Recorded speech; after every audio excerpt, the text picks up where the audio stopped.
রোজ রোজ জলখাবারে তেল মশলাযুক্ত খাবার বা রুটি করার ঝামেলা ছাড়াই আজকে একদম ইউনিকভাবে ভীষণ হেলদি একটি টেস্টি আমি জলখাবার রেসিপি বা টিফিন রেসিপি শেয়ার করতে চলে এসেছি। বন্ধুরা, এই রেসিপিতে শুধু লাগবে এক বাটি সুজি আর তৈরি হয়ে যাবে এই দুর্দান্তকর একটি রেসিপি।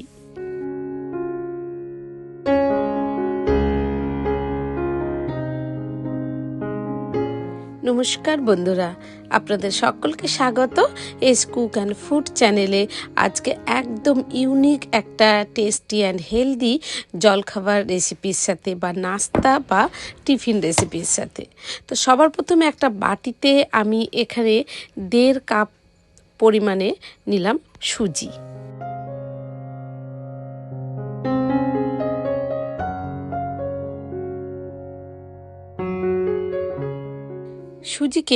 সুজিটাকে কাঠখোলাতে আমি ভালো করে উলিয়ে নিচ্ছি। খুব বেশি ভাজতে হবে না, মোটামুটি কয়েকবার ভেজে নিলেই উল্টিয়ে পাল্টিয়ে নিলেই কিন্তু রেডি হয়ে যাবে সুজিটা। তো চলুন, দেখুন আমার হয়েই গেছে। এবার আমি নামিয়ে একটা পাত্রে একটু কিছুক্ষণের জন্য ঠান্ডা করে নেব। তো আমার ঠান্ডা হয়ে গেছে, আমি হাত দিতে পারছি। তো একটি বড় পাত্রে নিয়ে তার মধ্যে আমি 1.5 কাপ পরিমাণেরই নিলাম হচ্ছে বেসন। যতটা সুজি নেবেন বন্ধুরা ঠিক সম পরিমাণে নিতে হবে এখানে বেসন। এবার এই দুটোকে আমি খুব ভালো করে মিশিয়ে নিচ্ছি। মেশানো হয়ে গেলে এর মধ্যে দিচ্ছি আমি জলটা রুম টেম্পারেচার হলেই চলবে।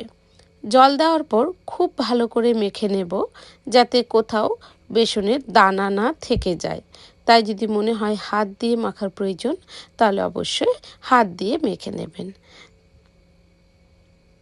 তো দেখুন একদম খুব ভালো করে মাখা হয়ে গেছে, কোনো লাম্পস নেই এর মধ্যে। তো আমি এটা কিছুক্ষণের জন্য ঢেকে রাখবো। এরপরে আমার ওই এই রেসিপির জন্য লাগবে একটু গাজর। তো আমি এখানে 2টো গাজর গ্রেট করে নিচ্ছি। গাজরটা যেন অবশ্যই একদম পাতলা পাতলা হয়, তাহলে কিন্তু রেসিপিটা খেতে ভালো লাগবে। তো আমার গ্রেট করা হয়ে গেছে। আর এখানে কড়াইয়ে একদম আমি 1 চামচ তেল নিয়েছি। এই তেলের মধ্যেই আমি গাজরটাকে দিয়ে ভালো করে একটু নেড়ে চেড়ে নেব, যতক্ষণ না গাজরের কাঁচা গন্ধটা বেরিয়ে যায়।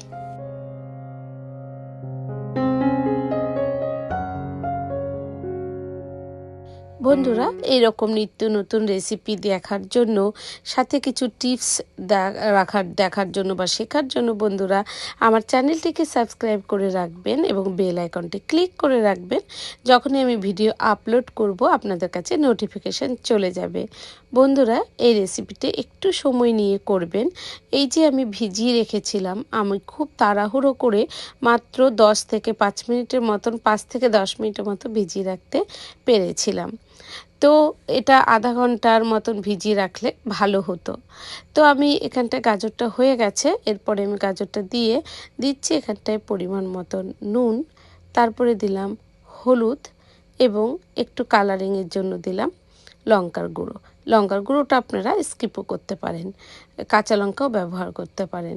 তো আমি এখানটা একটু কালারের জন্য দিয়ে আবার খুব ভালো করে সব কিছু একসাথে মিশিয়ে নেব। এবার এর মধ্যে দিচ্ছি আমি বেকিং সোডা, খাবার সোডা। বেকিং সোডাকে অ্যাক্টিভ করার জন্য আমি এখানটা নিচ্ছি একটুখানি ভিনিগার। আপনারা এর মধ্যে লেবুর রসও কিন্তু দিতে পারেন। বন্ধুরা, এই উপাদানগুলো দিয়ে বেশ কিছুক্ষণ আরও যদি ভিজিয়ে আমি রাখতে পারতাম, তাহলে আমার এই রেসিপিটা আরও স্পঞ্জি হতো। তো আপনারা খেয়াল রাখবেন, যতক্ষণ একটু ভিজিয়ে রাখবেন রেসিপিটা কিন্তু ততই স্পঞ্জি হবে। তো বন্ধুরা, আমার এখন হাতে সময় একদম নেই, তাই আমি আর এটাকে বেশিক্ষণের জন্য রাখবো না। সেই 5 থেকে 10 মিনিটের মতন রেখে তারপরেই আমি এটাকে তৈরি করতে চলে যাব।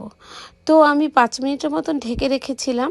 তারপরে নিয়েছি আমি এখানে 3খানা বাটি, আর 3খানা বাটিতে নিচ্ছি আমি এর মধ্যে তেল। আপনারা বাটি ছাড়া যদি মনে করেন কাপ নেবেন বা অন্য কোনো পাত্র নেবেন, নিতে পারেন। তো আমি কাপে মানে বাটিগুলোতে তেল ব্রাশ করে তার মধ্যে দিয়ে দিচ্ছি এখানটায় হাতা করে করে 1.5 হাতা করে আমি দিয়েছিলাম প্রত্যেকটার মধ্যে এই মিশ্রণটা, সুজি বেসনের মিশ্রণটা। একটু ফাঁকা রাখবেন বন্ধুরা, কারণ এটা ফুলবে, যেহেতু বেকিং সোডা আছে দিয়ে দেওয়া, তাই এটা ফুলবে। তো বন্ধুরা এবার আমি চলে আসছি ফ্রাই প্যানে, এবং একটা ফ্রাই প্যানের মধ্যে আমি জল দিয়ে একটা স্ট্যান্ড দিলাম। তার উপরেই আমি দিয়ে দিয়েছি একটা থালা, এবং থালার উপরে দিয়ে দিলাম আমি এই 3টে বাটি। তো এরপরে আমি ঢেকে দেব আর ওয়েট করব 15 মিনিটের মতন। 15 মিনিট ওয়েট করার পর আমি একটা টুথপিক দিয়ে দেখে নেব যে আমার হয়েছে কিনা। তবে আমার কিন্তু এই রেসিপিটা তৈরি করতে মোটামুটি লেগেছিল আধা ঘন্টার মতন। তো বন্ধুরা দেখুন, আমি একটা টুথপিক দিয়ে দেখে নিচ্ছি যে এটা পারফেক্টলি হয়েছে কিনা। যদি গায়ে লেগে থাকে তাহলে আরেকটু হতে দিতে হবে, আর যদি না লেগে থাকে টুথপিকের গায়ে, তাহলে কিন্তু এটা পারফেক্টলি হয়ে গেছে। বন্ধুরা আমার কাছে টুথপিক ছিল বলে আমি টুথপিক ব্যবহার করেছি। আপনারা যে কোনো জিনিস দিয়ে, মানে সরু কোনো জিনিস দিয়ে, কোনো চামচ দিয়ে বা কোনো কিছু দিয়ে কিন্তু এটা দেখে নিতে পারেন। তো চলুন বন্ধুরা, দেখুন হয়ে গেছে। এটা অবশ্যই ঠান্ডা হতে একটু দেবেন। ঠান্ডা হলে তারপরেই দেখবেন সাইডগুলো ছেড়ে এসেছে। এবার একটুখানি ওপর থেকে বাড়ি দিলেই কিন্তু পড়ে যাবে নিচে, আর সুন্দর করে মানে বেরিয়ে আসবে। দেখুন বন্ধুরা, সুন্দর করে কিন্তু বেরিয়ে এলো। তো বন্ধুরা এই যে আমার রেডি হয়ে গেল একমাত্র এক বাটি সুজি দিয়ে আর একটু বেসন দিয়েই একটা দুর্দান্তকর জলখাবার রেসিপি বা নাস্তা রেসিপি। রেসিপিটা ভীষণ হেলদি, কারণ এখানে তেল মশলা সেভাবে ব্যবহার করা হয়নি, আর সব উপাদানগুলোই আমাদের শরীরের পক্ষে ভীষণ উপদায়ক। তো বন্ধুরা এইরকম রেসিপি আপনারা আরও পেতে গেলে কিন্তু আমাকে কমেন্টস করে জানাবেন, আর অবশ্যই আমার চ্যানেলটিকে সাবস্ক্রাইব করে আমার পাশে থাকবেন, কারণ আপনাদের ভালোবাসা ছাড়া আমি কিন্তু একটুকু এগোতে পারবো না। তো বন্ধুরা এবার আমি দেখুন আপনাদের কাছে একটা ভেঙে দেখিয়ে দিচ্ছি। দেখুন কতটা সফট হয়েছে, কতটা স্পঞ্জি হয়েছে, আর খেতেও কিন্তু খুব সুস্বাদু হয়েছিল।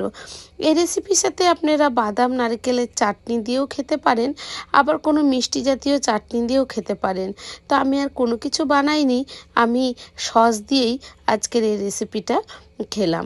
তো বন্ধুরা খুব পারফেক্টলি হয়েছিল, খুব সুন্দর হয়েছিল। তো আজকের মতন এখানেই বন্ধুরা।